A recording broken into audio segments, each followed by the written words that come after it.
بہت عرصہ پہلے کی بات ہے۔ ایک بادشاہ تھا، اس کی ایک خوبصورت اور اکلوتی بیٹی تھی۔ اپنی خوبصورتی اور دولت کی وجہ سے وہ بہت مغرور اور گستاخ ہو گئی تھی۔ جب بھی اس کے لیے کہیں سے شادی کا پیغام آتا، وہ اسے ٹھکرا دیتی اور اس کا خوب مذاق اڑاتی۔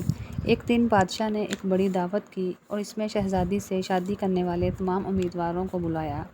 سب لوگ اپنے اپنے مرتبے کے لحاظ سے اپنی کرسیوں پر بیٹھ گئے۔ شہزادی اس دعوت میں اپنی کنیزوں کے ساتھ بڑے مغرورانہ انداز میں آئی اور جس امیدوار کے پاس سے گزرتی اس کو بڑی حقارت سے دیکھتی۔ جب وہ ایک شہزادے کے پاس پہنچی جو بہت موٹا تھا تو اس نے اپنی کنیزوں سے ہنستے ہوئے کہا، یہ تو گول ڈرم ہے۔ دوسرے امیدوار کو دیکھ کر اس نے کہا، یہ کیسا کھمبے کی طرح لگتا ہے۔ ایک شہزادہ بہت چھوٹا لگا تو اس نے کہا، یہ ذرا چھوٹو موٹو کو تو دیکھو۔ ایک نواب بہت گورا تھا، شہزادی نے اس کو سفید چوہا کہا۔ ایک امیدوار کا رنگ سرخ تھا، اسے اس نے مرغی کی کالنگی کہہ کر پکارا۔ اسی طرح وہ ہر امیدوار کی بے عزتی کر رہی، لیکن وہ ایک بادشاہ کو دیکھ کر تو بہت ہنسی کیونکہ اس کی داڑھی تھی۔ اس نے مذاق اڑاتے ہوئے کہا، ذرا اسے دیکھو، اس نے چہرے پر کیسی جھاڑ پھوس اگا رکھی ہے۔ بادشاہ نے جب یہ دیکھا کہ اس کی بیٹی نے مہمانوں کی بہت بے عزتی کی ہے تو اسے بہت غصہ آیا۔ اس نے بھرے دربار میں یہ اعلان کیا کہ شہزادی پسند کرے یا نہ کرے مگر میں اب اس کی شادی کسی فقیر سے کروں گا۔ اس اعلان کے بعد تمام لوگ چلے گئے۔ کچھ ہی دیر بعد ایک آوارہ گرد گویا آیا جو گلی کوچوں میں گھوم کر گانا گایا کرتا تھا۔ اس نے شاہی محل کے نیچے کھڑکی کے قریب کھڑے ہو کر گانا گانا شروع کر دیا۔ بادشاہ نے اس کی آواز سنی تو ایک خادم کو حکم دیا کہ اس فقیر کو اندر بلا لاؤ۔ بادشاہ کے خادم پھٹے پرانے کپڑوں والے فقیر کو لے آیا۔ اس فقیر نے بادشاہ اور شہزادی کے سامنے بہت اچھا گانا گایا اور بادشاہ سے انعام مانگا۔ بادشاہ نے کہا، تم نے بہت اچھا گانا سنایا ہے، میں تمہیں بہت اچھا انعام دوں گا۔ میں اپنی بیٹی کی شادی تم سے کروں گا۔ جب شہزادی نے یہ سنا تو وہ بہت بدحواس ہو گئی، روئی پیٹی مگر بادشاہ نے اس کی ایک نہ سنی۔ بادشاہ نے اسے ڈانٹتے ہوئے کہا، میں نے مہمانوں کے سامنے قسم کھائی تھی کہ تمہاری شادی کسی فقیر سے کروں گا۔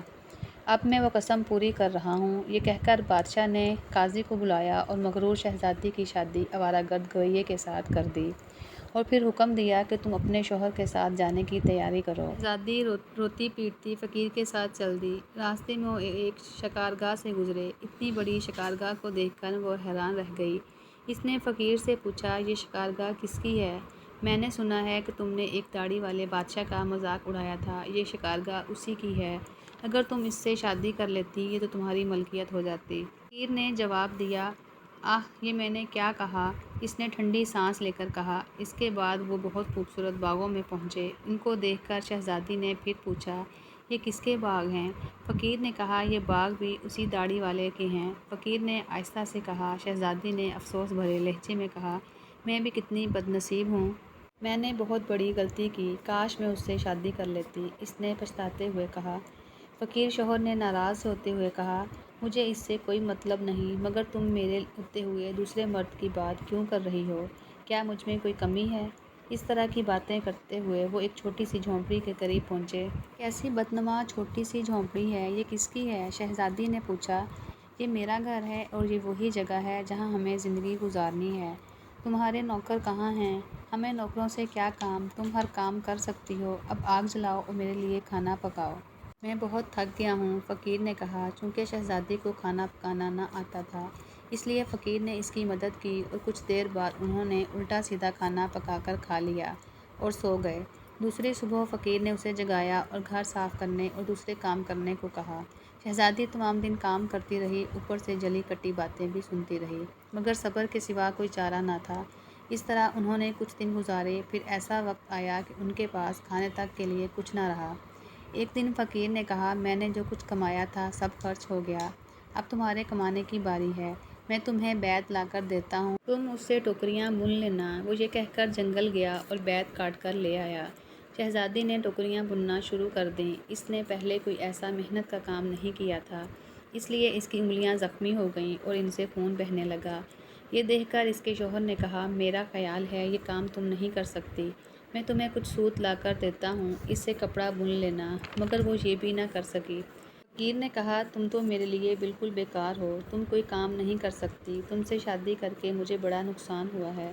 بہرحال میں کوشش کرتا ہوں کہ تمہارے لیے مٹی کے برتن لا دوں، تم بازار جا کر ان کو بیچ دیا کرنا۔ مگر مغرور شہزادی نے اکڑ کر کہا، مگر جب میں بازار میں کھڑی ہوں گی تو میرے ملک کے لوگ مجھے اس حال میں دیکھ کر خوب ہنسیں گے۔ فقیر نے کہا، یہ میرا مسئلہ نہیں ہے، اگر تم بھوک سے نہیں مرنا چاہتی تو تمہیں یہ کام کرنا پڑے گا۔ مٹی کے برتن بیچنے کا کام بہت اچھا چل رہا تھا۔ لوگ جب ایک خوبصورت لڑکی کو بازار میں برتن بیچتے دیکھتے تو اس پر ترس کھا کر کچھ نہ کچھ خرید لیتے۔ برتن بک گئے تو فقیر نے اور برتن لا کر دے دیے۔ اس دوران ایک بدمزاج سپاہی وہاں سے گزرا۔ اس نے بازار کے بیچ میں برتن رکھے ہوئے دیکھ کر انہیں لات مار کر توڑ دیا اور کہا کہ آئندہ اس طرح راستہ مت گھیرنا۔ شہزادی بہت پریشان ہوئی۔ اس نے سارا واقعہ گھر آ کر اپنے شوہر کو سنایا۔ فقیر نے کہا، تم انتہائی بے وقوف ہو، تم سے کس نے کہا تھا کہ بیچ بازار میں برتن لے کے بیٹھ جاؤ اگر وہاں سے لوگوں کو گزرنے میں دشواری ہوتی ہے؟ میرا خیال ہے کہ یہ بھی تمہارے بس کا کام نہیں۔ خیر، میں شاہی محل جاؤں گا، ہو سکتا ہے کہ وہاں تمہارے لیے کوئی کام نکل آئے۔